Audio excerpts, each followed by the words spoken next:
La teoría de cuerdas es un modelo fundamental de física teórica que básicamente asume que las partículas materiales aparentemente puntuales son en realidad estados vibracionales de un objeto extendido más básico llamado cuerda o filamento. De acuerdo con esta propuesta, un electrón no es un punto sin estructura interna y de dimensión cero, sino un amasijo de cuerdas minúsculas que vibran en un espacio-tiempo de más de 4 dimensiones. Un punto no puede hacer nada más que moverse en un espacio tridimensional. De acuerdo con esta teoría, a nivel microscópico se percibiría que el electrón no es en realidad un punto, sino una cuerda en forma de lazo. Una cuerda puede hacer algo además de moverse. Puede oscilar de diferentes maneras. Si oscila de cierta manera, entonces, macroscópicamente veríamos un electrón. Pero si oscila de otra manera, entonces veríamos un fotón, o un quark, o cualquier otra partícula del modelo estándar. Esta teoría, ampliada con otras como la de las supercuerdas o la teoría M, pretende alejarse de la concepción del punto partícula. La siguiente formulación de una teoría de cuerdas se debe a Giles Cherk y John Henry Schwartz, que en 1974 publicaron un artículo en el que mostraban que una teoría basada en objetos unidimensionales o cuerdas en lugar de partículas puntuales podía describir la fuerza gravitatoria. Aunque estas ideas no recibieron en ese momento mucha atención hasta la primera revolución de supercuerdas de 1984. De acuerdo con la formulación de la teoría de cuerdas surgida de esta revolución, las teorías de cuerdas pueden considerarse de hecho un caso general de teoría de Kaluza-Klein cuantizada. Las ideas fundamentales son dos. Los objetos básicos de la teoría no serían partículas puntuales sino objetos unidimensionales extendidos. En las 5 teorías de cuerdas convencionales estos objetos eran unidimensionales o cuerdas. Actualmente en la teoría M se admiten también de dimensión superior o p-branas. Esto renormaliza algunos infinitos de los cálculos perturbativos. El espacio-tiempo en el que se mueven las cuerdas y p-branas de la teoría no sería el espacio-tiempo ordinario de 4 dimensiones sino un espacio de tipo Kaluza-Klein, en el que a las 4 dimensiones convencionales se añaden 6 dimensiones compactificadas en forma de variedad de Calabi-Yau. Por tanto, convencionalmente en la teoría de cuerdas existe una dimensión temporal, 3 dimensiones espaciales ordinarias y 7 dimensiones compactificadas e inobservables en la práctica. La inobservabilidad de las dimensiones adicionales está ligada al hecho de que éstas estarían compactificadas, y solo serían relevantes a escalas pequeñas comparables con la longitud de Planck. Igualmente, con la precisión de medida convencional las cuerdas cerradas con una longitud similar a la longitud de Planck se asemejarían a partículas puntuales. Tras la introducción de las teorías de cuerdas, se consideró la conveniencia de introducir el principio de que la teoría fuera supersimétrica. Es decir, que admitiera una simetría abstracta que relacionara fermiones y bosones. Actualmente la mayoría de teóricos de cuerdas trabajan en teorías supersimétricas. De ahí que la teoría de cuerdas actualmente se llame teoría de supercuerdas. Esta última teoría es básicamente una teoría de cuerdas supersimétrica. Es decir, que es invariante bajo transformaciones de supersimetría. Actualmente existen 5 teorías de supercuerdas relacionadas con los 5 modos que se conocen de implementar la supersimetría en el modelo de cuerdas.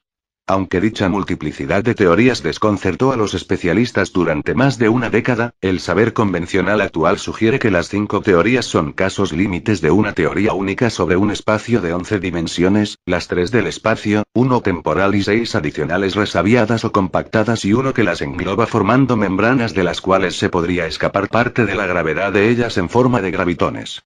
Esta teoría única, llamada teoría M, de la que solo se conocerían algunos aspectos, fue conjeturada en 1995.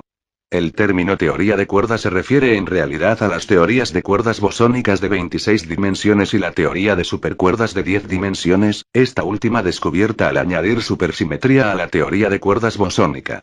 Hoy en día la teoría de cuerdas se suele referir a la variante supersimétrica, mientras que la antigua se conoce por el nombre completo de teoría de cuerdas bosónicas. En 1995, Edward Witten conjeturó que las 5 diferentes teorías de supercuerdas son casos límite de una desconocida teoría de 11 dimensiones llamada teoría M. La conferencia donde Witten mostró algunos de sus resultados inició la llamada segunda revolución de supercuerdas. En esta teoría M intervienen como objetos animados físicos fundamentales no solo cuerdas unidimensionales, sino toda una variedad de objetos no perturbativos, extendidos en varias dimensiones, que se llaman colectivamente p-branas. Este nombre es una aféresis de membrana.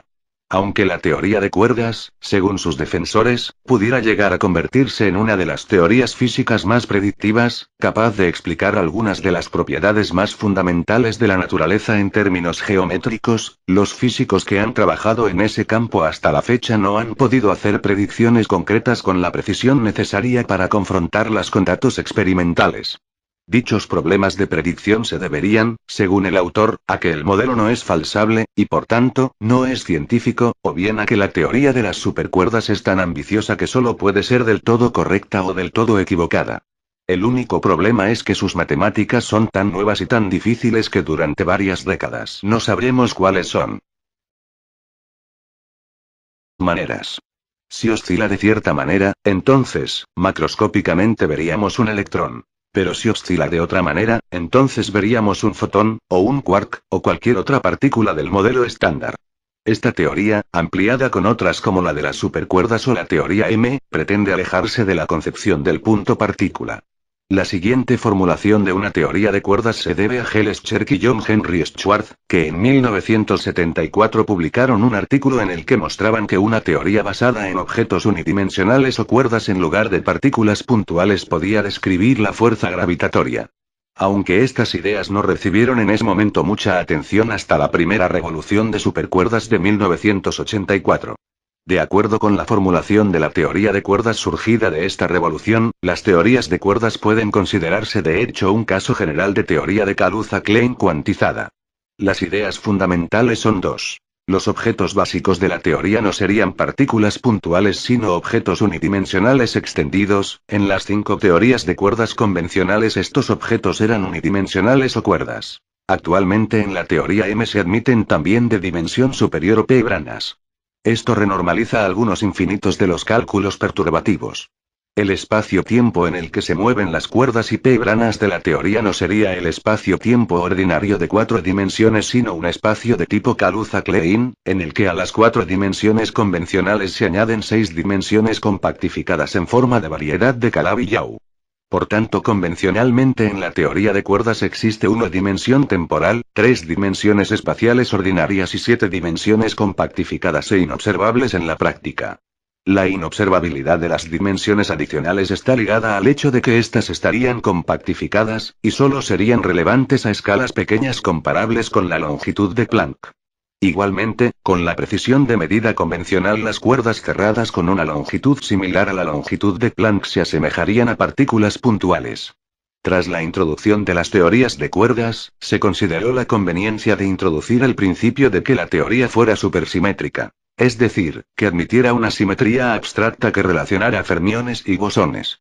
Actualmente la mayoría de teóricos de cuerdas trabajan en teorías supersimétricas. De ahí que la teoría de cuerdas actualmente se llame teoría de supercuerdas. Esta última teoría es básicamente una teoría de cuerdas supersimétrica. Es decir, que es invariante bajo transformaciones de supersimetría. Actualmente existen 5 teorías de supercuerdas relacionadas con los 5 modos que se conocen de implementar la supersimetría en el modelo de cuerdas.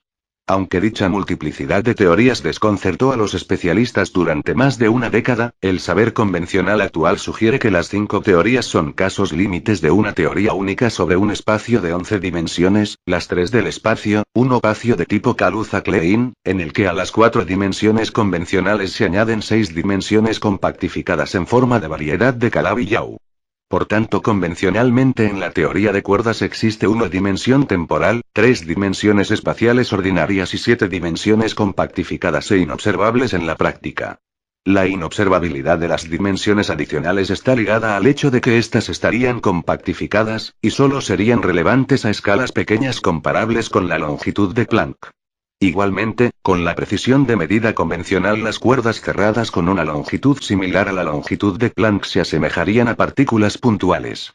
Tras la introducción de las teorías de cuerdas, se consideró la conveniencia de introducir el principio de que la teoría fuera supersimétrica. Es decir, que admitiera una simetría abstracta que relacionara fermiones y bosones. Actualmente la mayoría de teóricos de cuerdas trabajan en teorías supersimétricas. De ahí que la teoría de cuerdas actualmente se llame teoría de supercuerdas. Esta última teoría es básicamente una teoría de cuerdas supersimétrica. Es decir, que es invariante bajo transformaciones de supersimetría. Actualmente existen 5 teorías de supercuerdas relacionadas con los 5 modos que se conocen de implementar la supersimetría en el modelo de cuerdas. Aunque dicha multiplicidad de teorías desconcertó a los especialistas durante más de una década, el saber convencional actual sugiere que las 5 teorías son casos límites de una teoría única sobre un espacio de 11 dimensiones, las 3 del espacio, 1 temporal y 6 adicionales resabiadas o compactadas y uno que las engloba formando membranas de las cuales se podría escapar parte de la gravedad de ellas en forma de gravitones. Esta teoría única, llamada teoría M, de la que solo se conocerían algunos aspectos, fue conjeturada en 1995. El término teoría de cuerdas se refiere en realidad a las teorías de cuerdas bosónicas de 26 dimensiones y la teoría de supercuerdas de 10 dimensiones, esta última descubierta al añadir supersimetría a la teoría de cuerdas bosónica. Hoy en día la teoría de cuerdas se suele referir a la variante supersimétrica, mientras que la antigua se conoce por el nombre completo de teoría de cuerdas bosónicas. En 1995, Edward Witten conjeturó que las 5 diferentes teorías de supercuerdas son casos límite de una desconocida teoría de 11 dimensiones llamada teoría M. La conferencia donde Witten mostró algunos de sus resultados inició la llamada segunda revolución de supercuerdas. En esta teoría M intervienen como objetos animados físicos fundamentales no solo cuerdas unidimensionales, sino toda una variedad de objetos no perturbativos, extendidos en varias dimensiones, que se llaman colectivamente membranas. Este nombre es una aféresis de membrana. Aunque la teoría de cuerdas, según sus defensores, pudiera llegar a convertirse en una de las teorías físicas más predictivas, capaz de explicar algunas de las propiedades más fundamentales de la naturaleza.